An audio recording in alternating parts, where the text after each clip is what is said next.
Tepat pukul 04.17 pagi, langit Rafah yang biasanya sunyi pecah oleh gemuruh tank-tank Merkava Israel. Debu berterbangan, rumah-rumah retak, dan warga berlarian tanpa arah. Di balik reruntuhan, 16 prajurit Kopassus telah bersiap. Mereka tahu, pagi itu bukan sekadar operasi. Itu adalah pertempuran terbesar yang pernah mereka hadapi di tanah Palestina. Selama berminggu-minggu, situasi Gaza Selatan makin brutal. Israel mengerahkan brigade lapis bajanya untuk menghancurkan basis-basis pejuang lokal dan menutup jalur evakuasi warga. Di tengah kekacauan itu, laporan intelijen PBB menyebutkan bahwa sebuah konvoi medis dihantam rudal drone Israel dan banyak korban masih terperangkap di wilayah merah. Indonesia sebagai bagian dari pasukan kemanusiaan internasional mengirim 1 detasemen kecil Kopassus untuk mengevakuasi dan melindungi warga sipil. Mereka bergerak tanpa sorotan media, tanpa pengumuman resmi, murni misi kemanusiaan. Namun, semuanya berubah ketika Israel mengetahui keberadaan mereka. Konvoi evakuasi yang dipimpin Kopassus tiba-tiba dihujani tembakan dari sniper Israel di gedung tua dekat Pasar Rafah. 2 mobil medis meledak. Komunikasi radio menunjukkan bahwa pasukan Israel sedang mengepung dari 3 arah. Komandan operasi, Kapten Arya Pradipta, memahami kenyataan pahit itu. Kita bukan lagi menjalankan evakuasi, mereka memaksa kita berperang. Ia mengeluarkan 1 keputusan tegas. Bentuk formasi perlawanan, lindungi warga, kita tahan sampai tubuh terakhir. Pertempuran langsung berubah brutal. Drone kamikaze berputar di atas. Kopassus menembaknya jatuh memakai peluru penembus baja dari jarak 300 meter. Tembakan yang hampir mustahil dalam kondisi debu dan angin kencang. Pasukan Israel maju dengan perlengkapan modern, helm AR, sensor panas, exoskeleton ringan. Namun, Kopassus punya kelebihan, disiplin, keheningan, dan naluri bertarung jarak dekat. 2 regu Kopassus menyelinap melalui lorong-lorong sempit, memotong jalur flanking Israel. Serangan kilat mereka membuat barisan musuh kacau. Getaran tanah semakin kuat. 4 tank Merkava 4 masuk ke perkampungan sempit. Keputusan yang fatal. Kopassus menempatkan ranjau portable, granat termobarik, dan RPG hasil rampasan untuk menghentikan kolom baja tersebut. Ledakan pertama mematahkan trek tank, membuatnya berputar dan menghantam dinding rumah warga. Di tengah baku tembak, puluhan warga Palestina berlindung di dalam bangunan sekolah yang hampir roboh. Kopassus harus bertarung sambil mengevakuasi mereka, 2 tugas yang hampir mustahil dilakukan bersamaan. Namun mereka tetap maju. Setiap langkah adalah taruhan nyawa. Pada pukul 07.09, Israel mengerahkan 1 kompi penuh, lebih dari 100 tentara, untuk mengepung titik terakhir Kopassus. Gedung sekolah yang dijadikan pusat evakuasi menjadi lokasi pertempuran terbesar pagi itu. Tembakan artileri menghancurkan dinding-dinding sekolah, pasir, serpihan, dan tubuh terluka berjatuhan. Kopassus membalas dengan presisi, menembak dari celah kecil, bergerak dari ruang ke ruang, memanfaatkan setiap detik untuk menyelamatkan warga. Kapten Arya memimpin serangan balasan terakhir. Ia menerjang maju dengan 3 prajurit Kopassus, menembak jatuh 5 tentara Israel dalam 12 detik, dan menusuk 1 tentara yang mencoba meledakkan granat di dekat anak-anak. Namun, Israel membawa senjata pamungkas mereka, kendaraan Namer dengan turret otomatis. Hujan peluru menghantam gedung itu seperti badai melon. Saat situasi hampir mustahil, pasukan Kopassus lain yang tadinya memotong jalur belakang musuh berhasil kembali. Mereka menyerbu dari arah kanan, menembakkan rudal anti-tank terakhir yang mereka punya. Ledakan itu menghancurkan Namer dan memecah formasi Israel. Kekacauan pun terjadi. Dalam 15 menit terakhir pertempuran, Kopassus menghabisi puluhan tentara Israel secara terukur dan sistematis. Hingga akhirnya, pasukan Israel mundur, menyeret korban yang berjatuhan. Itu bukan kemenangan mudah. Itu adalah kelas Kopassus ketika dipaksa melawan medan paling brutal di dunia. Pada pukul 08.03, konvoi evakuasi akhirnya berhasil keluar dari zona merah. 113 warga Palestina selamat. 6 tentara Israel ditawan dalam kondisi luka-luka, kemudian diserahkan ke PBB sesuai prosedur kemanusiaan. Kopassus menghilangkan 2 prajurit terbaiknya, nama dan ceritanya dirahasiakan dunia. Kapten Arya hanya berkata pelan, "Kami hanya melakukan yang seharusnya." Misi selesai, tapi luka Gaza tetap mengganggah. Saat Kopassus bersiap kembali ke pos internasional, radar portable mereka menangkap sinyal panas lain. 4 tank Israel baru memasuki Gaza Selatan.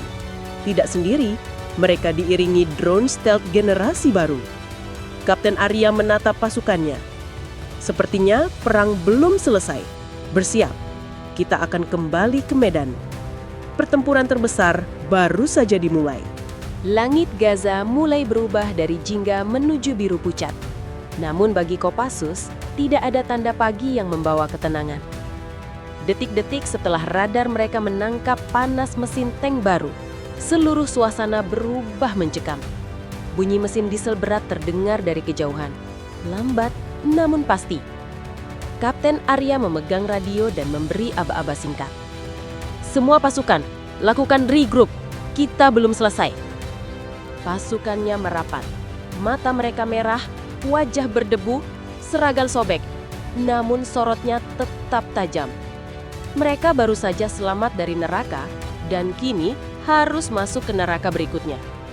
Israel tak menerima kekalahan di Rafah. Dalam waktu kurang dari 1 jam, mereka mengirim satuan besar dari Brigade Givati dan 2 unit lapis baja tambahan. Komposisinya mengerikan. 4 tank Merkava 4 baru, 2 Namr EPC dengan turret otomatis, 1 drone stealth Eitan Shadow, lebih dari 120 tentara infanteri lengkap dengan night or hybrid visor, 1 tim sniper internasional bayaran, semua bergerak ke satu titik yang sama, menghabisi pasukan kecil Kopassus yang telah mempermalukan mereka pagi itu. Peringatan muncul begitu cepat. Drone stealth Eitan Shadow turun dari ketinggian 500 meter, tipis dan hampir tak bersuara. Ia melepaskan sepasang roket mikro yang diarahkan tepat ke posisi Kopassus. Namun Letda Wisnu, ahli anti-drone, lebih cepat. Ia berlutut di atas puing tembok, mengangkat senjata jamming portable dan menembakkan gangguan frekuensi. Drone-nya bergetar, kehilangan kendali dan terjun bebas seperti burung logam yang patah sayap. Ledakannya berkobar di udara, gagal mengenai target. 1 jatuh, gumam Wisnu, tapi masih banyak yang datang. Sebelum bertempur lagi, Kopassus harus memastikan 50 warga yang baru ditemukan berada dalam jalur aman menuju pos kemanusiaan. Mereka memecah pasukan. 8 prajurit mengawal warga, 8 prajurit lain bertahan untuk melawan Israel. Itu keputusan berbahaya. Tapi di Gaza, moral manusia selalu lebih penting dari keamanan pasukan. Dari kejauhan, terdengar dentuman berat. Tank-tank Merkava bergerak dalam formasi segitiga, memberikan tekanan konstan dari arah barat. Mereka menembak membabi buta ke bangunan kosong dan puing-puing, menciptakan dinding api yang menghalangi pergerakan. Kopassus hanya punya satu pilihan, menyelinap ke sisi utara dan memecah formasi Israel. Di tengah perjalanan, sebutir peluru mengenai tembok 1 inci dari kepala Selzan Jalu. "Sniper di menara utara!" teriaknya. 2 sniper Israel bayaran internasional bergerak cepat mencari sudut terbaik untuk menghabisi pengawal warga. Letnan 2 Dimas, sniper Kopassus, menutup matanya sejenak, menarik nafas, lalu mengintip melalui skop. Ia melihat kilatan kecil, sudut yang sangat sempit, jarak 620 meter. Angin samping 8 m per detik. Nyaris mustahil. 1 tembakan dilepas. Pelurunya menembus kaca dan menancap tepat di pelipis sniper musuh. Sniper kedua panik, melompat turun dari menara. Kesalahan fatal. Dalam 2 detik, Dimas menembak lagi. Korban kedua jatuh tanpa suara. "Arah utara aman, lanjutkan evakuasi," katanya tenang. Israel mengerahkan 60 infanteri dari 2 sisi sekaligus mencoba memotong jalur Kopassus. Pertempuran jarak dekat pun terjadi. Kopassus bergerak seperti bayangan, menembak sambil berguling. melintasi atap rendah, menyerang dari posisi yang musuh tidak duga, dan memanfaatkan setiap celah bangunan yang retak. Serzan Bagas menabrak seorang tentara Israel, mengunci lehernya dan menjatuhkannya ke tanah tanpa menembak. Ia mencegah suara keras agar jalur evakuasi tetap aman. Inilah puncaknya. Ketika warga hampir mencapai zona aman, 2 tank Merkava memotong jalur tim evakuasi. Meriamnya diarahkan langsung ke arah rombongan warga. Kapten Arya hanya punya 7 prajurit tersisa untuk menghadapi 2 raksasa baja. Yang lain teruskan evakuasi, kita hadapi mereka di sini. Tank pertama menembakkan hit shell. Ledakannya mengguncang bumi. Kopassus melompat ke arah bangunan miring bergerak seperti gantu menghindari garis tembak meriam. 2 prajurit menanamkan bom tempel di sudut bangunan yang dilalui tank. Tank Merkava melihat mereka dan menembak. Namun tembakan itu justru membuat bangunan runtuh, menelan tank itu dan memerangkapnya di dalam reruntuhan. Tank kedua maju cepat, menembak sampai habis. 1 prajurit Kopassus terkena serpihan dan jatuh, tapi masih hidup.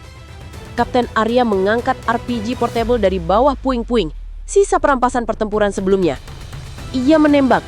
Pelurunya membentur turret Merkava, namun tidak meledak penuh. Tank berputar ke arahnya. Turretnya mengincar tepat ke posisi Kapten Arya. Namun 5 detik sebelum tank menembak, Letda Wisnu melompat dari atap bangunan yang rendah dan menghujamkan 2 granat anti-tank ke ventilasi samping yang jarang dilindungi. Ledakan itu mematikan. Tank meledak dari dalam, memuntahkan api ke langit Gaza. Warga dan pasukan pengawal akhirnya mencapai zona aman. Evakuasi berhasil.